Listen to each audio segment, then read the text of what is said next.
Ndewo. Kedu ka ị mere? Ndewo, nnọọ. Nnọọ shinne o.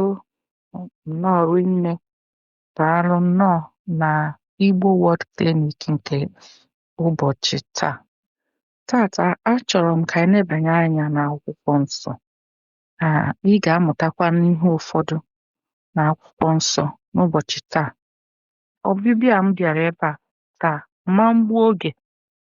Ọnọdụ m ga-adị nkenke. Ya bụ na ọ bụrụ na ị bakwute m ugbu a, ị maa na ị nwere isi ọma. Ị tụpụrụ m ozi, nwee ajụjụ ọbụla ị nwere ịjụ m. Ị nwere ike ịtụpụ ya na comment section. Ọ bụrụkwanụ na m ekwuchaala n'ikuku na m anọzi ya na-egezi ya n'oge ọzọ. Ị maa na ị nwekwara ike ịjụ ajụjụ gị na comment section. Ọ bụrụ na ị na-esonyere m na YouTube, depụtara ajụjụ gị na comment section maọkwanụ n'Instagram, ebe ọbụla ọ bụ. Ọ na Spotify, ị nwere ike ịjụ m ajụjụ. Ya n'ụbọchị taa, achọrọ m ka m gụpụtara gị ihe akwụkwọ nsọ bụ n'ụbọchị taa. Okwu ndụ na Igbo bụ refreshing, daily fountain. But this is just looking at the word of God for today. I'm getting what I'm going to read for you from the app, from a Bible app, okay? So I'm going to just read it for you and then we'll look at what is there and what we can take away from there. So n'ụbọchị taa, today, okay, so I'll be mixing it up with English because I know some people are just learning Igbo, so just got to be mixing them. Today I'm going to look at the Bible. We're going to learn how to read the Bible or listen, because if you're not following me on YouTube, you may not be seeing the text. So if you want to see the text, you can also look for me on YouTube. Just search for Igbo Learning Plug. You can find Igbo Learning Plug. That's the name we bear on YouTube.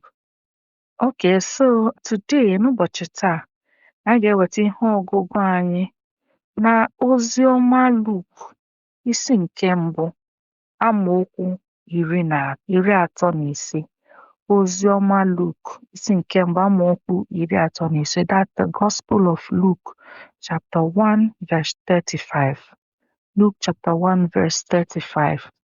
Or see, and it says, mmụọ ozi ahụ wee zaa, sị ya, mmụọ nsọ ga-abịakwasị gị, ike nke Onyenwe anyị, ike nke onwe ga-achasị.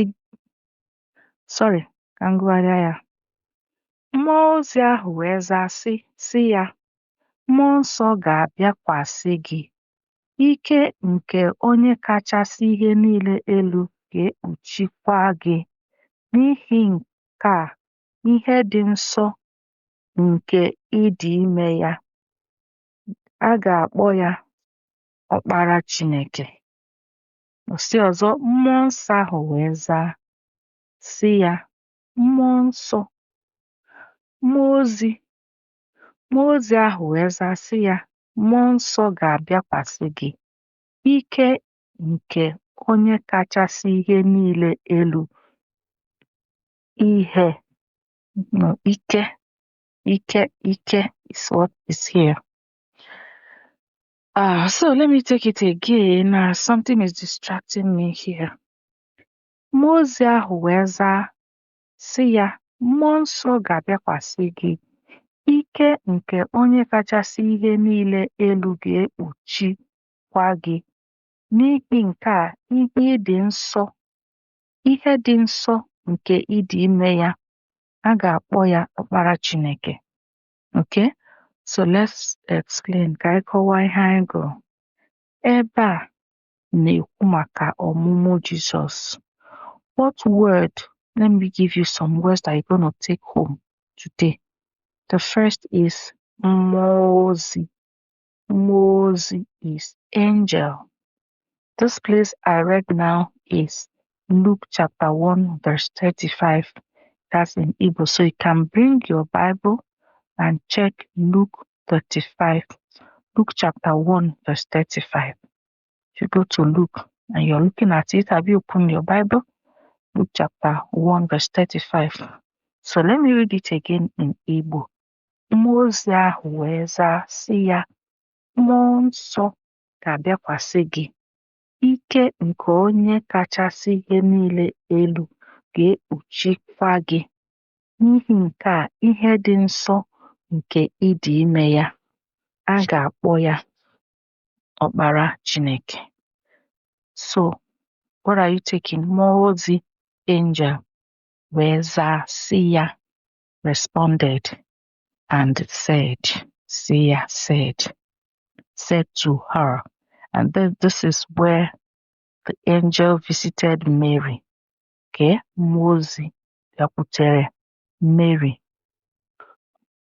Nwa agbọghọ na-amaghị nwoke, Mary nne Jizọs. Mmụọ ozi, angel, wee sị ya, said to her, mmụọ nsọ ga-abịakwasị gị. Mmụọ nsọ, Holy Spirit, mmụọ nsọ, Holy Spirit. Ike nke onye kachasị ihe niile elu, the power of the Most High, ga-ekpuchikwa gị, will cover you.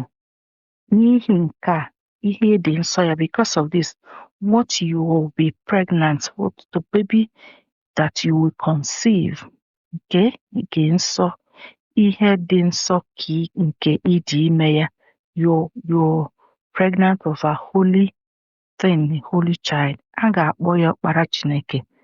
Will be called, the baby you're pregnant with will be called the Son of God. This is announcing the conception of Jesus. So I brought here this reading because as we celebrate Christmas, pretty sure that it's important you learn one or two expressions concerning the birth of Jesus. Okay? So, Ọkpara Chineke, Son of God. Ọkpara Chineke means the Son of God. Okay, like I said, today's going to be very short, and that's it.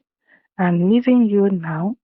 I hope you've learned just one word in Igbo today. Okay, I hope you picked something from this reading. And ka Chineke gọzie gị. God bless you. Ka ọ dị oge ọzọ. See you again. Ka ọ dị oge ọzọ. Ndewo.